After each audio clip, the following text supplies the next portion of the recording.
Hi guys, Yana Meja again with another video, and if you see me in a serious jacket, you know we're about to talk about business. So today is going to be one of those videos where I talk about something that I'm very passionate about, which is marketing, and I'm going to dissect my own business, which is a cleaning business. So I'm going to be telling you something about target marketing, and I'm going to do a lot of videos with the same topic, target marketing. I'll talk about service business, products, and then you can understand when someone tells you you need to find your niche and you're wondering what is a niche. So I'll start by saying that marketing is an art and a science. So you must be able to apply your creativity as well as what actually works, because nothing is new under the sun. Marketing has been going on. It's only that they put new words to it and new channels of distribution, but advertisement in the 80s and right now all have one common goal: to excite the customer to feel like they identify with the product. So it's the same old story, just a different day. So don't get intimidated by marketing. Just know that it is you to find something that fits for your customers and do a nice blend, and then you go about it. So cleaning business is a very common business because there's no science to it. It's people who have a space that needs to be clean, they get it clean and then repeat. There's no science. Products might be different, but it's usually the same thing. So when you think about cleaning business, you start thinking of the target market. The first thing that usually comes to most people's mind is someone who's living I'm in Kenya, so someone who's living in Runda, someone who's living in those posh places. They have a 10-bedroom house and they're cleaning. People come in those things, they're covered up, and you don't even look at the owner of the house, you just look away because the person is so wealthy and so connected that people have the wrong misconception of cleaning businesses. And sometimes you think of people with kunguni, people who have roaches, people have what were chafu. That's what mostly people think about.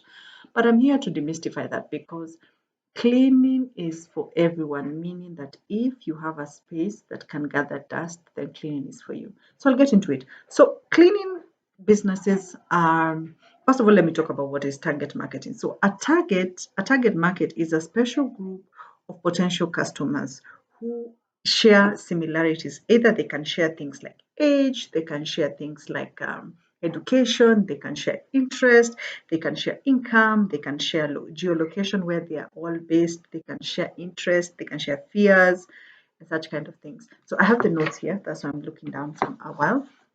So, for example, like for my cleaning business, my target market is a specific group of people because of age, because I'm not going to market my cleaning business to teenagers because number one, they're not the ones who are making decisions in their home. And if they are, chances are they're using their parents' money to pay. So teenagers are not my target market. Okay, people, men, unless they're single, are a target market, but women are mostly the target market because they're the ones who know what exactly is dirty.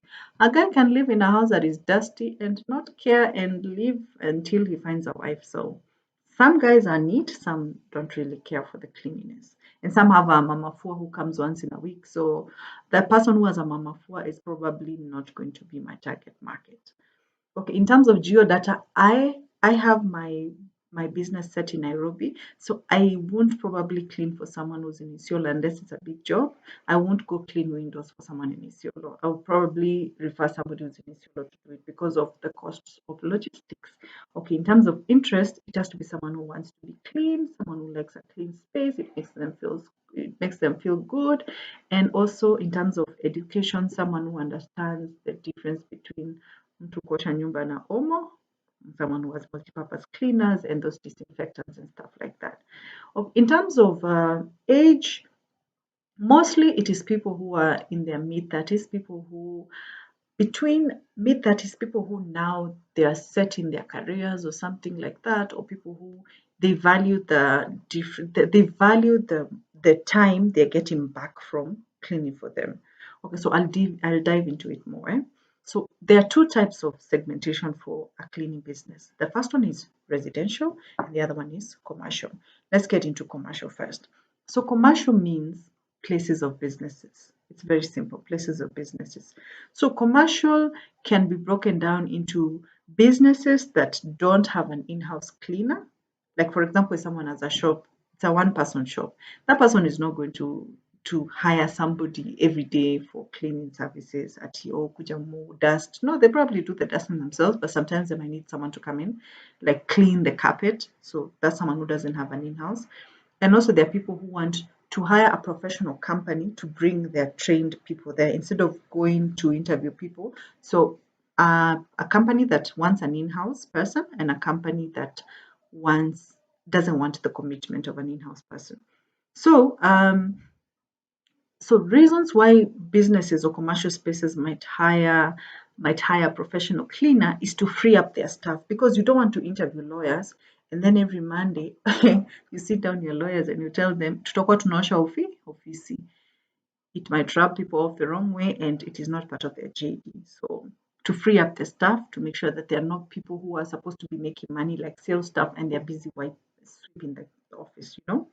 Okay, it's also because of high standards. Like, for example, a company like Safaricom cannot have people who are sort out anytime, kujeni mfagie, and then they are sweeping when people are there. They're telling customers, kaini kando, I want to clean this space. They have professionals who they know how to maneuver when people are there and they know how to check when the environment is not up to standard. So it is to maintain those high standards.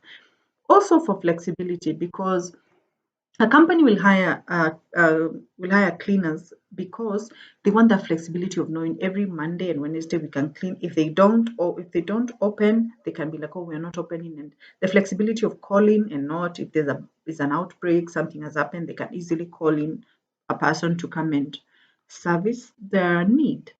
Another one is special equipment, because let's say, for example, the example of the lawyer. The lawyer has a carpet, wall-to-wall carpet that is installed because it brings that prestige to show that you're well off. Your customers come and they feel like they're safe. It's a part of the look. And cleaning carpets is hard, especially wall-to-wall carpets. You can't sweep. You can't come with a mop and wipe them because it will become stinky over time. So they prefer to have those people with cleaning equipment. You can come vacuum, you can come clean it, and it dries immediately. So they don't have that lag of it staying 3 to 5 days before it stops smelling. Another one is because of regulations. Like if someone has a restaurant or a food business, the government is always looking for loopholes. Uchafu, nini, there's a risk of food poisoning. So instead of having chefs who are meant to cook cleaning, you can have a professional company come in and clean the vents, make sure hakuna mafuta mafuta huko kwa hizo blacknesses zinakuwa kwa jikoni. It's not part of it. So professionals like in cleaning business are hired by people because of regulations. Maybe if it's an office, there's the ISO they attained, that is they are certified by the government for having certain standards, so they need to maintain it. So that's in the commercial space. So that is for the commercial space. So if your target market is a commercial space, you look for businesses that are within you, businesses with a budget, businesses with a certain reputation to maintain, and people who are willing to work with you, and their demands are not more than the resources they have. So that's for the commercial side. So in terms of the residential, this is the broadest part of cleaning business, because residential you still have to consider the same, but you might find in a house the wife is in the mid 30s, the husband is in the mid 40s, so you cannot see in terms of age, so you give an age range. In terms of like for the residential, you might find someone is cleaning for someone is cleaning because of someone else, not because of their own preference. So let me break down the needs for professional cleaning for homestays or residential. One of them is these are professionals who are busy. This is go back to the lawyer, you have a case here and there, you're a doctor, you're a nurse, you're rarely at home. You want to have the most meticulous house, but you have night shift and day shift. And when you come home, you're so tired. But you still want to maintain a home because there are people living there, and you can afford to hire professional cleaners to come vacuum your seats, your sofas, your beds, your carpets, and also to make sure your environment is clean. And you want to maintain the sanity of your professionalism and also a good clean home. So professionals are one of the leading clients for residential cleaning businesses. Another one, it's germophobes. These are people who are scared of diseases. They want their house smelling a certain way. They just have OCD about homes, and they don't want to do it themselves because they don't have the equipment. So people who are germophobes, they are afraid of germs, or they've been sick a couple of times. those kinds of people. And also people who are sick. You might find somebody has someone in their house, like someone old has come to live with you guys because they went through surgery, and you want the house to have a certain form of cleanliness, mostly because you want to cater to the environmental safety of the sick person. You have someone maybe who has had surgery, someone who has tuberculosis or has those kind of things. So you need the house to be cleaned often because of the uh, potential risk of the disease spreading. So a sick person. Also for people who travel a lot. Like if you're the kind of couple who, say me you're an army person, the husband and the wife are army people. They're posted here and there and they have a nanny and kids in the house left. They can hire professional cleaners because they know that they're not there to overlook the standards. So they like to have professionals to come and reset the homes. Or if you're a couple who traveled, you guys are posted everywhere, your house was left without anyone to look after it, and you want to reset every time you come back, maybe from the States near, you want to hire professional cleaners. They make sure the house is according to your standards of cleanliness. And also to help the people in the house to know the standards that you prefer. So that is also one of them. Um, and also there's also a group of people who don't like to clean. They can afford it. They don't like water, trying to figure out what shampoo works. And they also do the calculation of, like, let's say I go buy Astonish is a very big brand in Kenya. So Astonish cleaner, the multipurpose is going for like 1,000 shillings. And then they're like, why don't I just hire somebody, a professional company, to come clean the whole house for like 2K every month, and it's part of my budget, and I don't have to ruin my nails. I don't have to, if it's a guy, he doesn't want to try and figure out what toilet bowl cleaners, something like that. Or maybe someone is living in a place with hard water and they're like, I don't want to deal with all this. So people who don't like to clean, but they like clean homes. So yeah, and also in the category of people who don't like to clean, someone has a big house. This is a person who has like someone who has like a 10-bedroom house. Like realistically speaking, this person, you cannot expect them to wake up in the morning and clean their 10-bedroom house. Someone who has houses that are, there might not be many rooms, but they're big rooms, like big living room. So before our share, they get to the top of the ceilings, or someone who has a lot of decor. They have a lot of lights and lamps, high ceilings. They're not able to reach these places without putting themselves at risk. So people who don't like to to hustle about claiming what the good things they have. So that's also a category. Another one is people who are going through life phases. And in these life phases, I mean, they're not necessarily ailments, it's just part of life.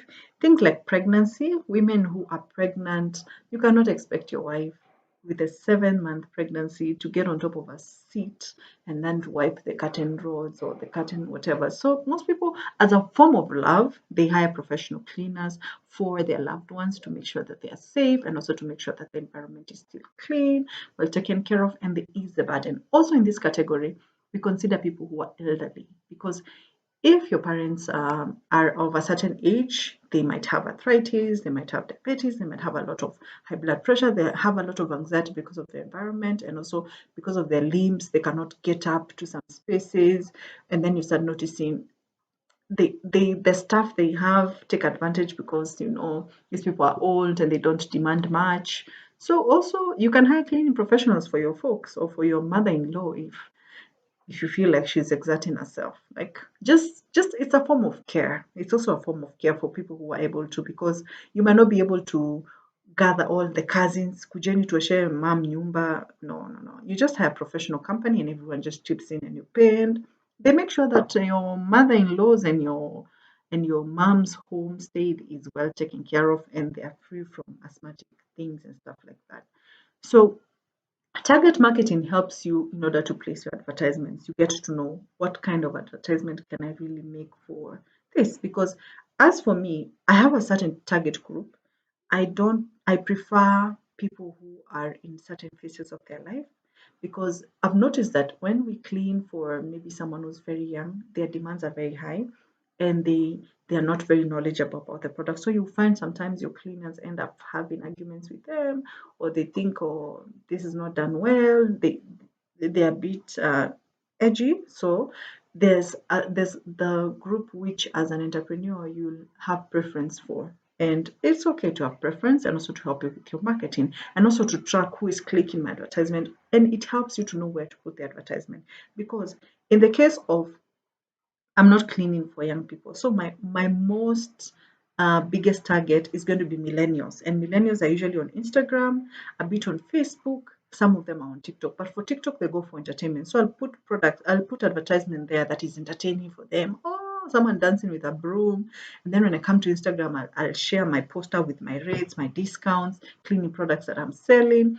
And then when I go to Facebook, it's now the older aunties, people who are almost before millennials and in millennials. So those people will actually be telling me on Facebook they want me to share stories about how cleaning saved somebody's life and how someone is living better because of that cleaning experience or how it was done, small videos, small content or reviews. So it helps. And also target marketing helps you with like SEO. So how do you rank in terms of like your advertisement going on Facebook, your advertisement going on Google, the Google ads, the keywords? It's a lot of things going on behind the scenes. One thing I tell people who are starting business is once you have the target market down, it's easier now to put it's like a funnel. One thing will lead to so many things. So first of all, get so clear that you can easily spread out. And if you get it wrong the first time, it's not a problem. This is marketing. You get to play. Advertisements peak, they don't. Things which you invest a lot of money in, they don't peak. And then the one which you didn't even care for peaks. So it's an art and it's a science. So once you know what is the sweet sauce, it's okay. It's okay. Keep experimenting. But this was the target marketing for a cleaning business. The next business I'm going to do is going to be right here. So keep looking, keep subscribing, and also describe your business down below. Maybe I can help you with finding out what is your target market and where to do the advertisement. So I hope to see you in the next video. That is for now, and I wish you well. Bye for now.